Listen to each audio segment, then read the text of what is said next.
Listen. You've been chosen to defend the realm of Earth in a tournament called Mortal Kombat. Hello and welcome to the Chengdu Gaming Podcast. My name is Charlie. I'm joined with Austin and Andy today. Hey, what's up? Hi there. Today we're talking about one of our favorite games of all time, which is Mortal Kombat, a series which goes back over 25 years.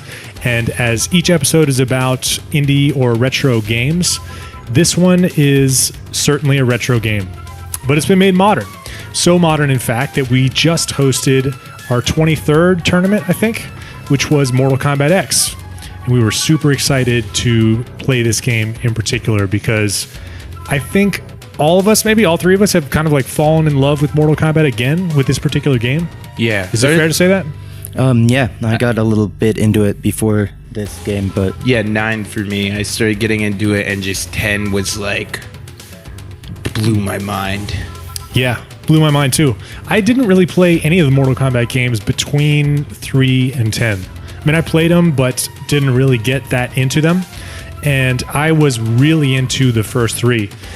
Before we get into this, I want to introduce Andy.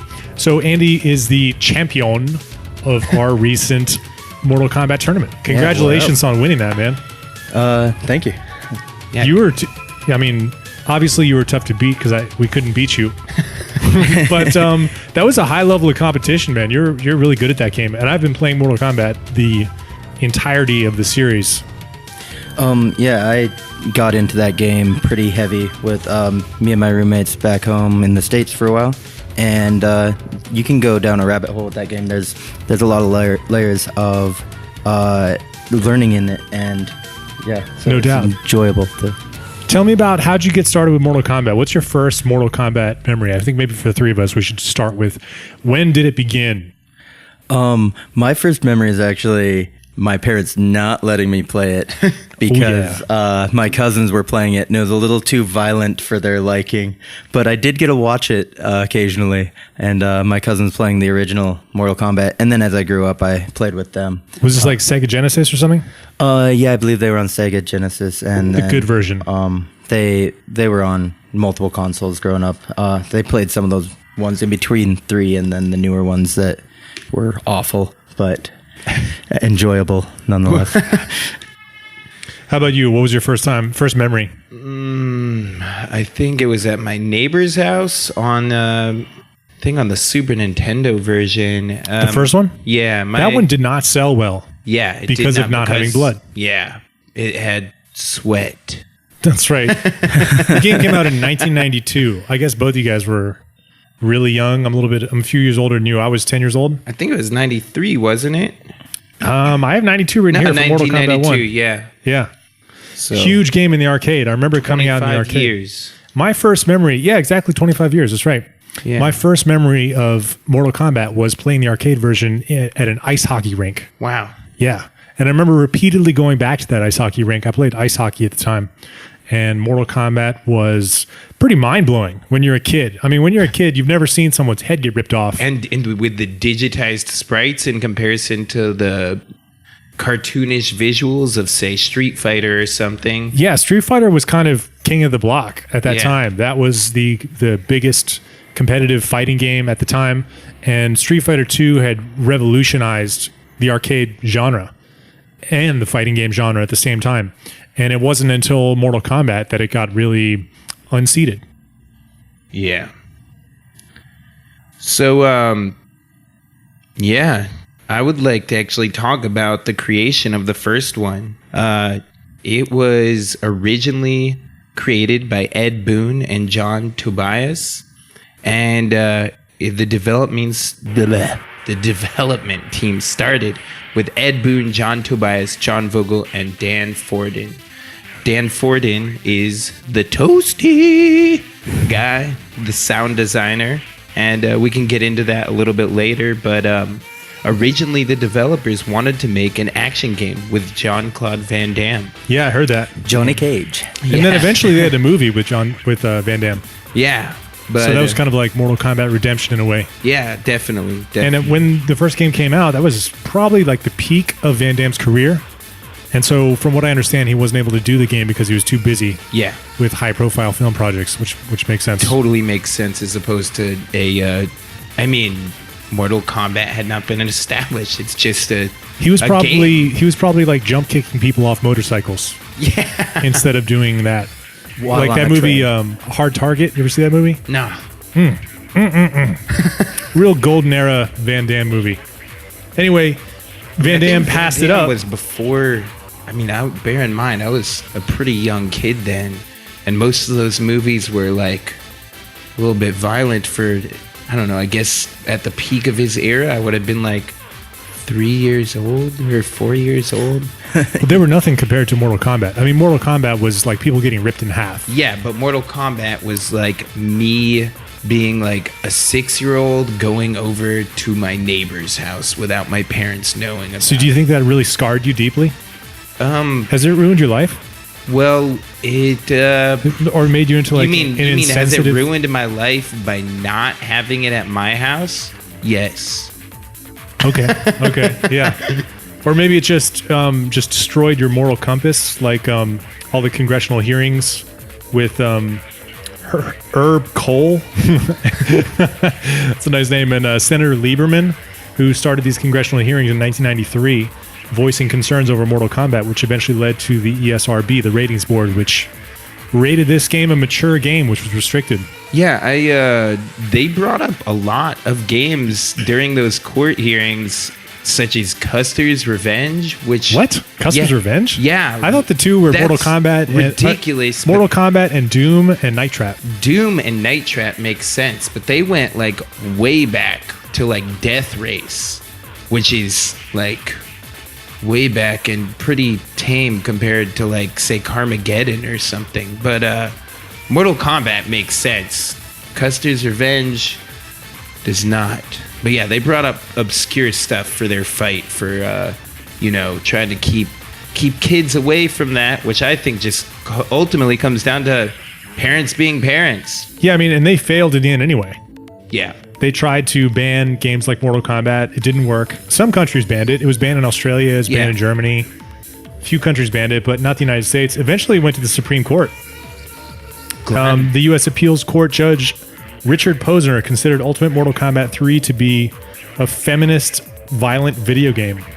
There's all these weird contrary things. I mean, when you look at the controversiality of Mortal Kombat, it's such a big topic. There have been so many lawsuits against Midway for violence in the video game, and for kids do something stupid and then parents bring a lawsuit against the developer of this video game, citing the game as the cause of this.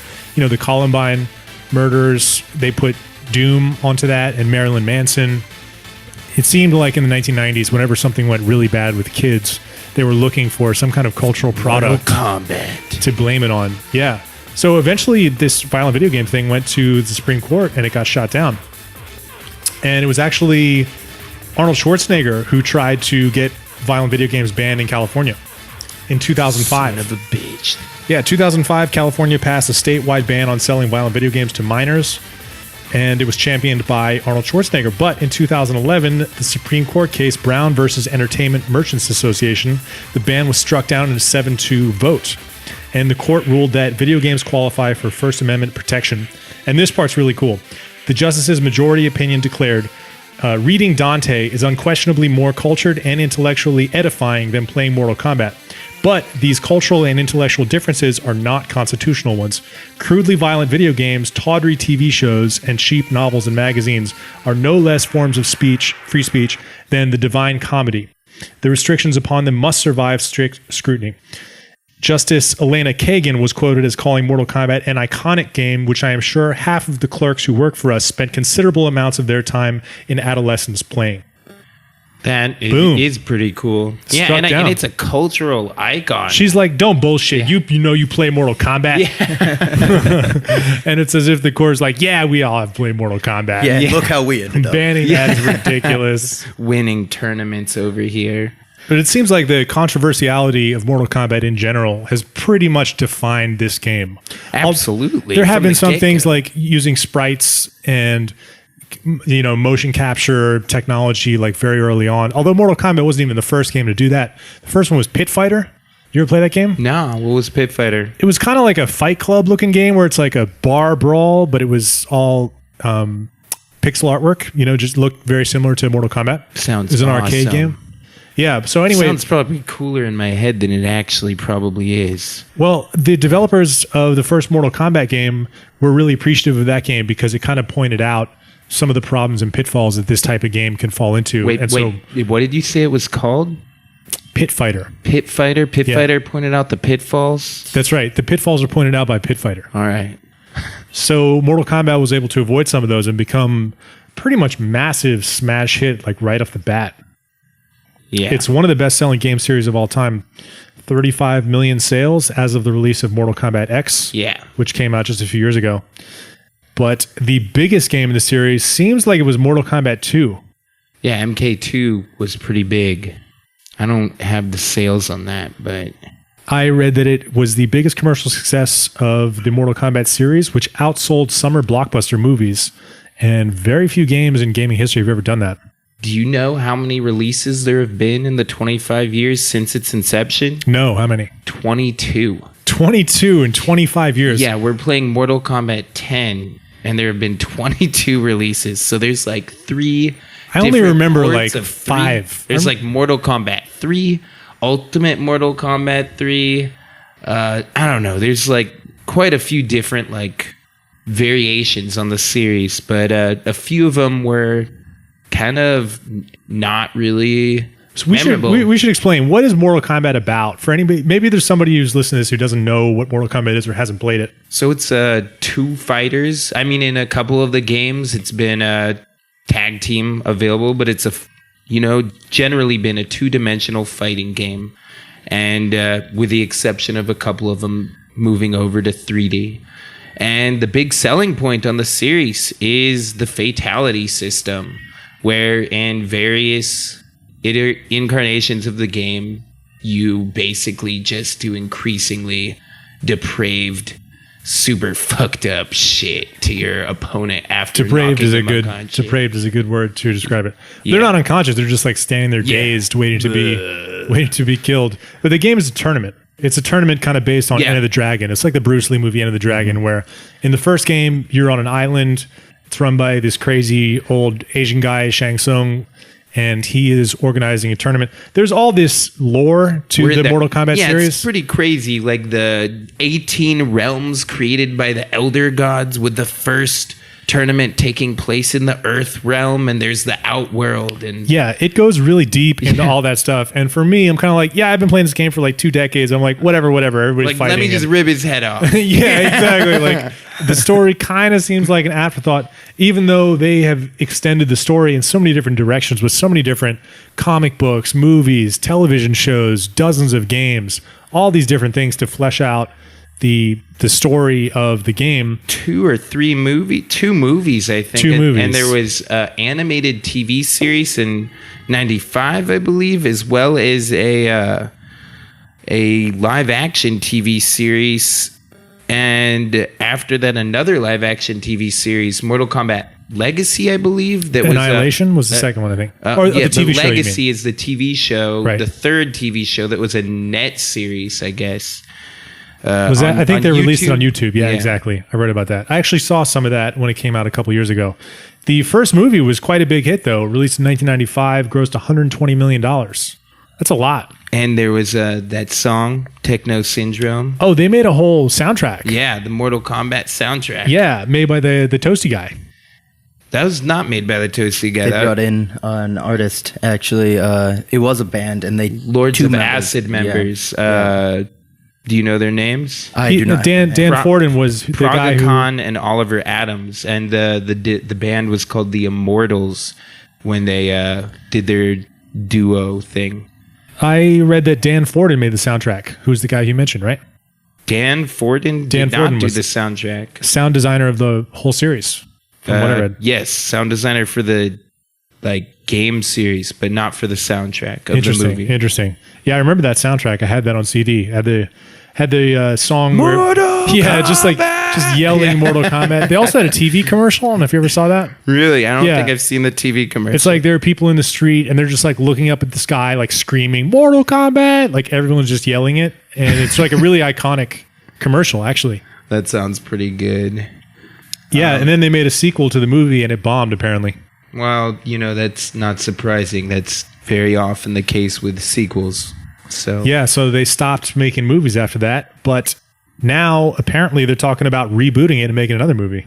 Well, I mean, the series has been pretty successful with the reboot. So Yeah, and I think exactly. that would be cool. Yeah, Mortal Kombat X has really kind of Taken off. breathed life back into Mortal Kombat for the first time in a very long time.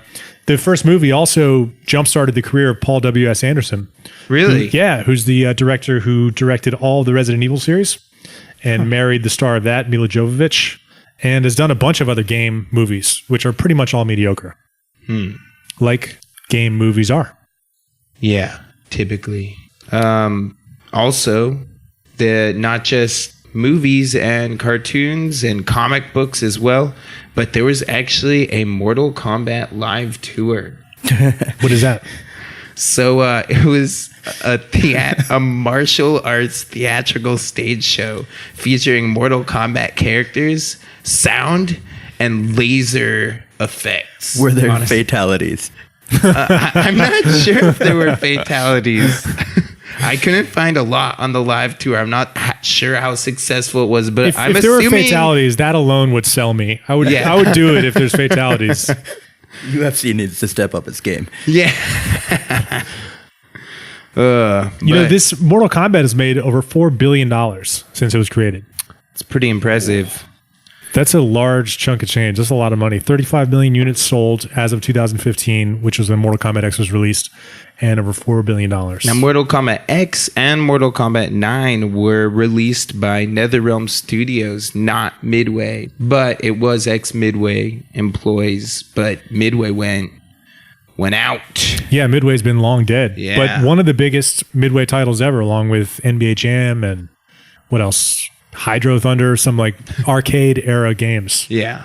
Mortal Kombat was maybe the biggest. It inspired so many clones. There were dozens of clones. I was reading about some of them earlier. Bloodstorm, Eternal Champions, Killer Instinct, Primal Rage, Street Fighter the movie, about a dozen others.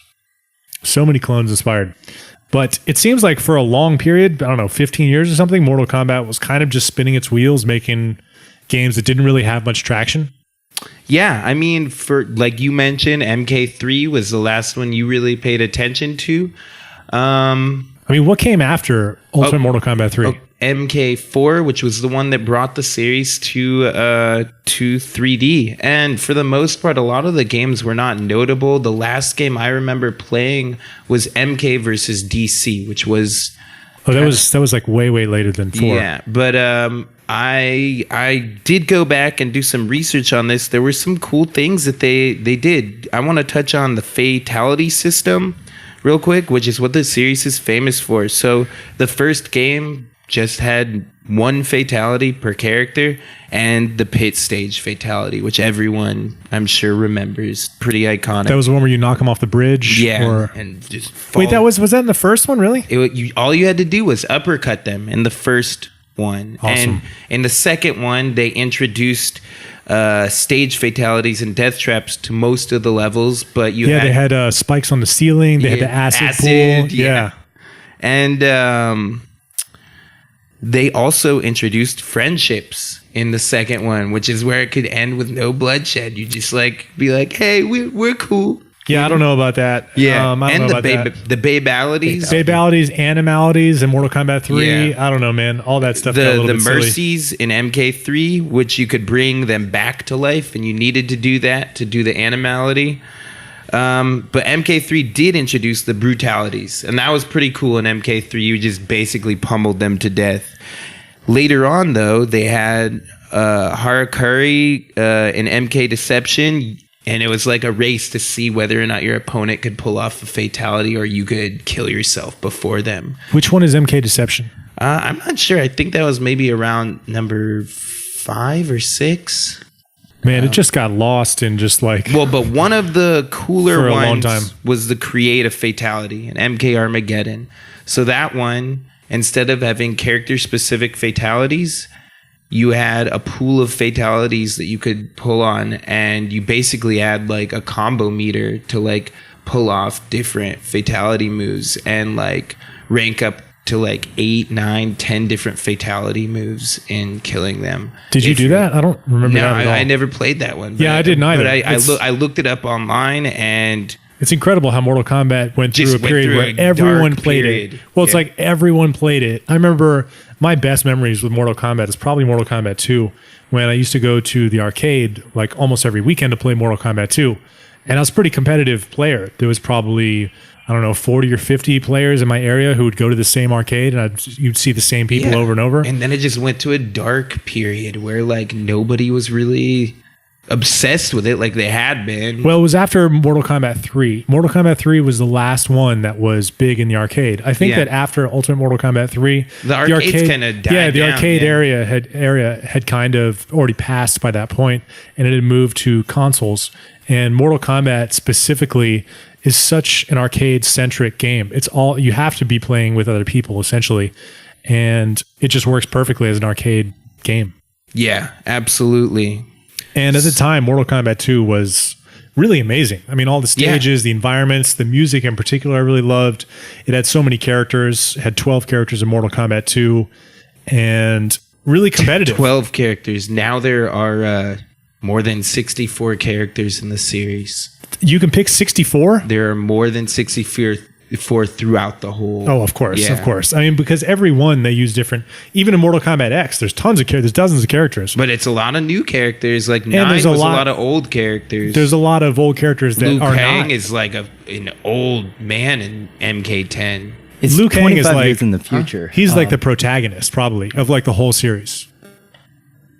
What were you saying? It is 25 years in the future, MKX. So it's actually introducing Offspring, which is unique to the MK series because everything else like has Cassie been Cage. one generation. Yeah. So Cassie Cage is introduced, and she is Who's Liu Kang's daughter? Johnny Cage. Nice. Very good. Johnny Cage and Sonya Blade. And then there's a couple other Offspring, and they're pretty unique characters because you can start almost fusing characters. So maybe next Mortal Kombat would be like grandkids. Yeah. It'd be interesting. We'll be playing as babies to go back to the baby. No, they'll be- But they'll then be you'll do their- fatalities where they grow up. And No, they're adults, but they can like whistle at the end, and then like their grandpa comes out and kills you. oh, damn. That's what I'm thinking. It's like Wait, but does Grandpa like come out like in a wheelchair? well, if it's the future, maybe it's like a jetpack or something. Oh, okay, cool. Yeah. And like and he burns them alive, and the toasty guy comes out. Maybe. Where's the toasty guy? I haven't seen him in a long time. But I don't know. Toasty guy, I think the last one they had it in was the Shaolin Monks, which was like a game developed by Paradox and was not actually a fighting game. It was like a beat 'em up. So I don't think it got a lot of attention. And the toasty guy was not even in there. He was just, you could hear his voice. yeah, Shaolin monks are supposed to be a central theme in this game. You see a lot of Shaolin monks in almost every iteration of Mortal Kombat, but I don't know if you knew this, but Liu Kang is supposed to be a Shaolin monk. Oh, Yeah, it's the actor who played him in the first Mortal Kombat refused to shave his head. And so that gave him a totally different look. And ever since then. But Liu Kang is supposed to be a Shaolin monk. I believe in development he was actually originally conceived as a Japanese character. Oh, he And- had a Japanese name. Yeah, and they No- did not like the name, and so they switched it to Liu Kang, and then that changed his whole character arc. Well, actually, he was, from what I read, he was supposed to be a Shaolin monk, but he had a Japanese name. And I'm like, what the hell? Like, people in China don't have Japanese names. And then the actor refused to shave his head. And they're like, all right, well, he's just like Kung Fu guy now, I guess. It seems like the development of this whole series has been completely reactionary, just going with the punches. Just, it's like- so patchwork. yeah, That's- totally. I think even the story, if you Well, follow the story, definitely. they're just kind of like, and you know, And especially we're how- like at the end of MK9, they're like, we're ready to go. We're ready to like take over the world. Then MK10's like 2 years later, let's do it now. Well, I mean, why didn't you do what have you been doing for 2 years? You're like, let's do it now. Well, there's 20 plus games, so obviously, like, it can't really end. But I mean, in the first Mortal Kombat, for example, the story is Shang Tsung is hosting this tournament to the death, and it's on this island. It's just like Enter the Dragon, basically. And Liu Kang wins the tournament, as the story goes in the first Mortal Kombat, and he defeats Shang Tsung. And then Shang Tsung like gets on his knees and apologizes to Shao Kahn, who's like his boss. And is like, let me host another tournament. This time it's in the outer world. Yeah. And Shao Kahn's like, okay, I'll give you a shot. And then Shao Kahn is the boss.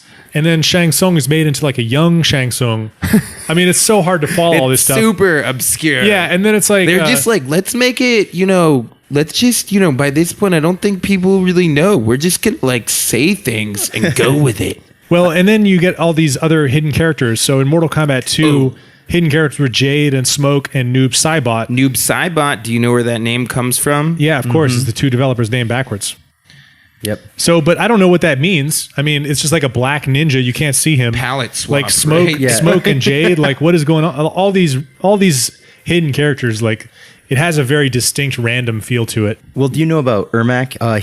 He was the original ninja. It was red, and they were doing a palette swap. And if you played long enough, the game would glitch and return an error macro code, and it'd just show up ERMAC and give you a red ninja, which wasn't a character you could pick. They thought that was a secret character. They were like, Ermac, oh. And then the developers loved that. They thought it was a secret character, and so they put him in the next game. Yeah, Ultimate Mortal Kombat 3. That's where Ermac comes from. So cool. He's one of the coolest characters, too. He is. He's awesome. Yeah, they had a lot of weird little secrets and stuff in the game. They had Galaga hidden in... They had Pong in one? Yeah, like, why are they doing that? Because they're Midway. They can do this easily. Yeah. They're like the biggest arcade game developer, maybe of them all. It's pretty cool, though, I think. I think Easter eggs are pretty entertaining for me. There's so many great ones throughout history, and I kind of feel like Easter eggs are dying away. They're not like... We don't get little secrets like Galaga or Pong hidden away in our games. Yeah, I mean, Microsoft used to have Spy Hunter built into Microsoft Excel. Dev Hunter. And then they took that out. They banned Easter eggs in Excel. Come on. Unbelievable. Do you think that comes with the internet culture? Because that Easter egg is a surprise that you encounter when you're playing the game. Yeah. And you probably no surprises. just hear about it from someone. We're past the era of surprises. Yeah, the developers actually were talking about in Mortal Kombat 3, Ultimate Mortal Kombat 3, I think, where it suddenly was in the internet era and there were no secrets that they could really hold anymore. Yeah. And so the developers like face this issue where any kind of secrets that we put inside here are quickly going to be spread over the internet. And so it's difficult or impossible to maintain any level of secrecy in the game at all. And I feel like they directly addressed this challenge. Yeah. I think they maybe overcame it by just being extremely in your face violent instead of surprise violent. Yeah. I mean, look at MK10. It's really starting with 9, like the X-ray moves. Yeah, so starting with Mortal Kombat X, tell us about how you were playing that and what were the things that you learned to be so successful that you won a Mortal Kombat tournament? So I played with my roommates. I had a friend that got really into the game, and so he would want to play and practice, and I just kept losing over and over, and that was the best way to learn, because I could see him doing some of these things that are just seem impossibly hard, but once you get those combos down... So would you say like you made him proud by winning? I bet he would kind of laugh. Yeah. he might chuckle a bit. I'll tell him. You got to take... I'll send you the picture of you with the 3D trophy, the CGF trophy, which we gave you for winning. And you should send that to him and be like, 1-0 Andy. Yeah, that'd be great. I actually did attend a tournament with him for Mortal Kombat X, and I think he took second or third in that tournament, and I took maybe like 15th in that tournament. So there are some players out there that just are head and shoulders above. Head and Shoulders, the shampoo. Yeah. Yeah. Consumer product reference. Hilarious. Sponsor us, please. So one thing I noticed that you were doing in the tournament a lot was juggling people in the air.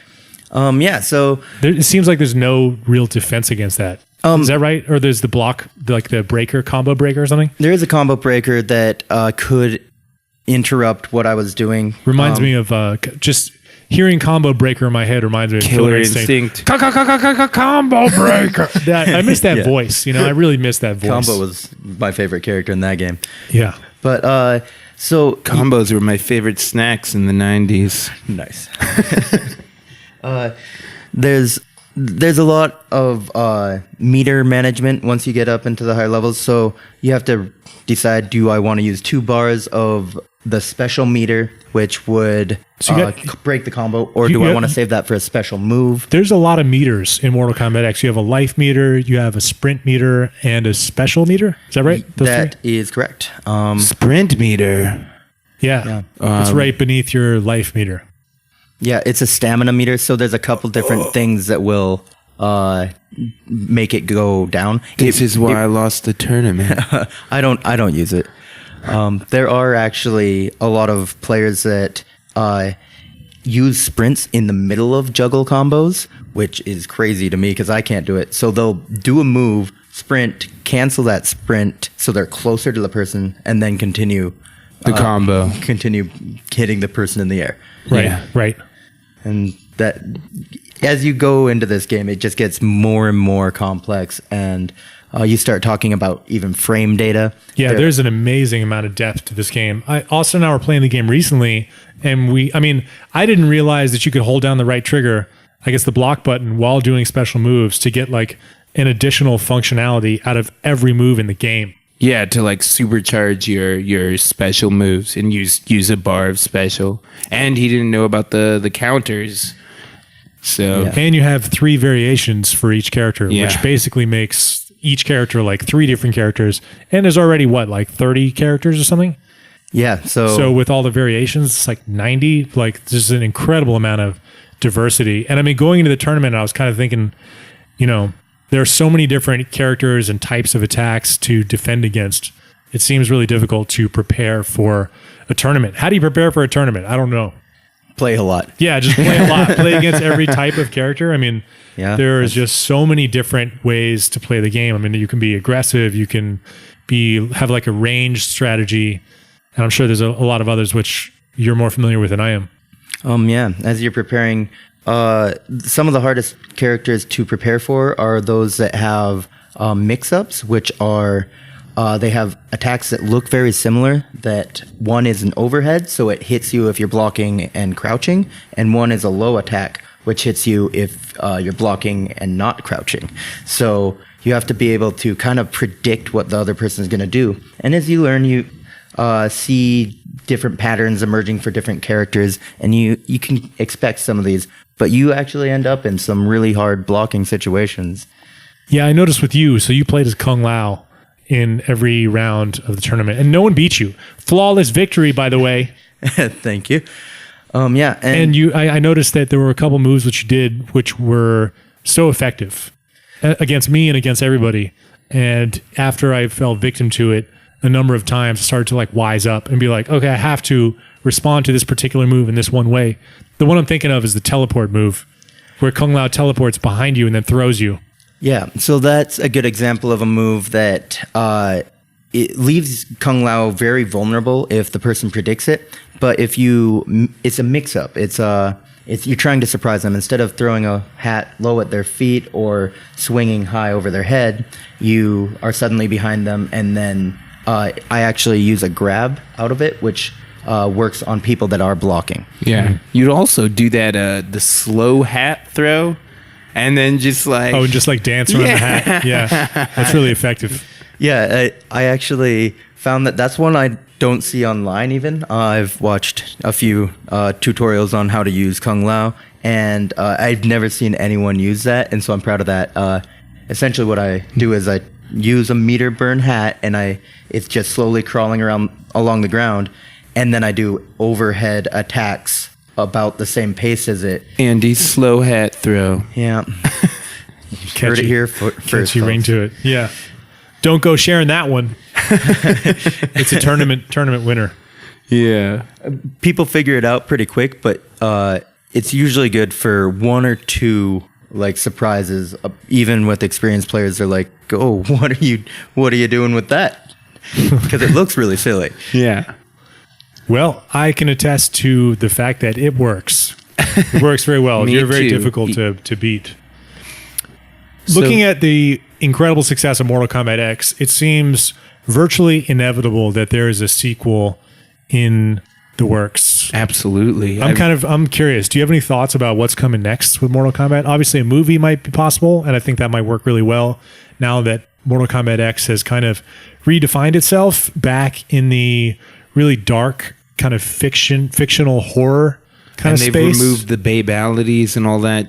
Yeah, well, it started out as like fictional, like a horror game, pretty much. It's gone back to its roots. Yeah, and it's gone back to its roots, and it's no longer a super wacky game, cartoonish joke. Right, and I think that bodes really well for the potential of a movie. Yeah, and in general, I feel like looking at video game movie adaptations, it's almost nothing but disappointment, with like very few exceptions. The most recent one is the Assassin's Creed movie. But so it is a little scary to see a movie made out of any game that you really like, because the chance of it being bad is very high. There's anything that can turn out well, I would hope it'd be Mortal Kombat. I mean, I think that whoever would be working on that movie would hopefully just be aware of the fact that it is like about the violence. Yeah, and I think there could be an interesting play off the fact that there isn't really a story, even though there is a large like story. You just gotta there's like time travel stuff. They're like, oh, we're gonna just go back and ignore all of that. Yeah, you could just use the characters and then do what you want. This could be the story does not necessarily have to do anything with. I mean, you can pick and choose any of this like massive collection, like this massive hodgepodge of Mortal Kombat lore. But apparently the director of the new Mortal Kombat movie, which they were talking about in late 2016, about 6 months ago, is this director named Simon McQuoid, who has never directed a movie. Promising. He's directed he's directed advertisements. I don't know why they would select put this a guy, but person like that on the Mortal Kombat project, like that's a little. Maybe he's had some really violent commercials. Well, maybe it's not. Maybe it's not considered to Buy be this a really yogurt. It will kill you. And then the Mortal Kombat song comes on. Maybe it's not considered to be a very high-profile project. I don't know. I mean, that's like crazy to me, though. I mean, the last Mortal Kombat movie, even though it was a long time ago, bombed. Yeah, that's true. It's like a widely panned movie. I don't even know if I ever saw that. Did you guys ever see that? Annihilation, the second? I didn't see the second one. I saw the first one. Yeah, I saw the first one in the theater. Second one, I thought the first one was pretty fun. It was like, a little goofy and like stuff, but it was fun, like tongue-in-cheek kind of fun. But yeah. I love Christopher Lambert as Raiden. Wow. Yeah. There are some quotes in that movie, which I have seen recently. The essence of Mortal Kombat is not about death, but life. The fate of billions will depend upon you. Sorry. Christopher Lambert as Raiden. Wow, man. That's the 90s. Reprises his role in That's the 90s turned up to 11. So, as we wrap this up, what do you guys think about the future of Mortal Kombat? If there is another Mortal Kombat coming, what would you guys hope to see in there, or what could they do to mess it up? What are your thoughts? Well, for me personally, I think we will see what kind of things NetherRealm Studios working on with the upcoming Injustice 2. I saw the second one as kind of like in between what MK10 and MK9 was. I think that in some ways it stands on its own, but it's very clear that they're both the same development studio. And I think that'll give us a good indicator as to what kind of things we can expect in the next one, which may be like, it looks like there might be items and things like that. So, I mean, I'm curious to see whether or not they incorporate items or focus more on a story than they did with 10, because Injustice is like all about the story. What about you, Andy? I second that Injustice. Look, I'd like to start seeing character crossovers more so than they are doing. I know they did DC versus MK, but with the new mechanics there's a lot of possibilities. And then the other thing is with that class, the 3 different options per character, it'd be interesting to start seeing weapons. Oh, yeah. They do have specific weapons in that, but it'd be interesting to maybe have the class and a weapon choice. Yeah. That makes a lot of sense, because some of the characters have guns. I mean, you just get routinely shot. I mean, just casually gunshot. That's going to get pretty like in depth if you have too many selections. You're going to start worrying about stats and stuff. Like MK10 is like still like relatively friendly to newcomers, I think. And at that point, we might start looking at like a separation of, hardcore and noobs, which is not always the worst thing. I'm going to keep playing Mortal Kombat, but, Yeah. My chief concern would be that they go too far in the direction of free to play. Yeah. Because the DLC in this game is like fairly egregious. I just watched, there's a YouTuber who like counts the sins in a game, and he's just like, all right, that's that DLC's $5. That is 5 sins.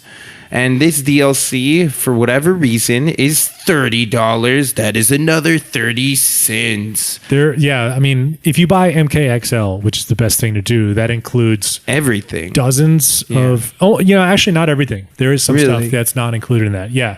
It's like Katana and Melina cosplay, kit or whatever. I mean, it's like nothing important, but there are dozens and dozens of these packs. And actually for the tournament, I was preparing to purchase the Crypt Pack, which in Mortal Kombat X, there's this Crypt component where you earn these coins, spelled with a K, of course, and use them to unlock all these little items in the game. You can make a purchase as DLC, which unlocks all these items, which effectively unlocks everything in the game. I think they encourage you to do that too. I mean, you unlock coins so slowly. Incredibly slowly. Actually, I've seen YouTube clips online which tell you like how to get more coins, like change, go in the options and change it to 1 round and like do all this stuff. And then just inevitably it involves playing the game for dozens of hours. So, but for the tournament, I wanted to have all the fatalities available. Absolutely. So I was open to purchasing this Crypt unlock, even though, I'm opposed to the idea of having to make this purchase to do this since I already bought the game. Yeah. Fortunately, I found this website, mksecrets.net, which included this text file hack method where you just download a 2 kilobyte text file, drop it into the MKX folder, and then it unlocks everything in the game. And that fortunately worked beautifully. Nice. And we saw a lot of great fatalities at the tournament. We started the tournament out with a fatality and me losing. Yeah. As we get to the later stages, it's great because there's a fight in progress and then it ends and then it's like, finish him. And everyone in the room is like, oh, is he going to do it? Is he going to do it? There's like a little bit of pressure. Yeah, considerable amount of pressure for the person who's playing. They're like, oh, trying to do the fatality. And then if it's in the face. And then if it gets done correctly, everyone's like, yes. Yeah. Like even right before the fatality actually happens. And just a fantastic spectator game. I lost a round to Dan trying to pull off a brutality.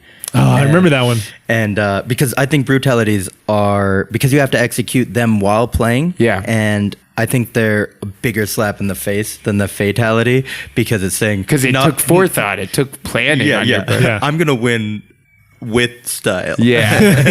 Yeah. Yeah. And now you don't have a face, pretty much. Anything else for you guys to add on the subject of Mortal Kombat before we wrap this up? I wanted to just mention that Power Glove, the band that did the Far Cry 3 Blood Dragon soundtrack, their debut album was called Metal Combat for the Mortal Man. Like that name, Power Glove. What a great name. Also, one other Easter egg was a really random, obscure fatality only in the Genesis version of MK2 called a Fergality, named after one of the company's employees. You had to input a secret code and then input a special command while playing as Raiden. Really, really obscure fatality. And what does that do? It just turns him into a small, like, kind of bobblehead doll of the guy. Weird. Really One weird. of the coolest fatalities I heard of was called the Make-A-Wish fatality. What? It's Does that bring a child from the Make-A-Wish Foundation? I think it's Smoke. It's so Smoke like duplicates himself, so there's two of them, and then one of the Smokes grabs one arm and one leg, and then the other one grabs the other arm and the other leg, and you just get split in half like a wishbone. Oh, yeah. Perfect. Yeah, Yeah, Noob really Saibot. good. Oh, was it Noob Saibot? Yeah. Make-A-Wish gorgeous. fatality. That's a good one. Yeah, it's well named. They have fun with the names in Mortal Kombat. Yeah. Anything else you want to touch on, Andy? I'm good. Great. Well, thank you for listening to this podcast. If you are interested in checking out more of our podcasts, you can find them on our website at chengdugaming.com. You can also find it on iTunes and on Stitcher. And you can find all of these podcasts in videocast form on our YouTube page, which is Chengdu Gaming. Thanks for listening. Thanks a lot.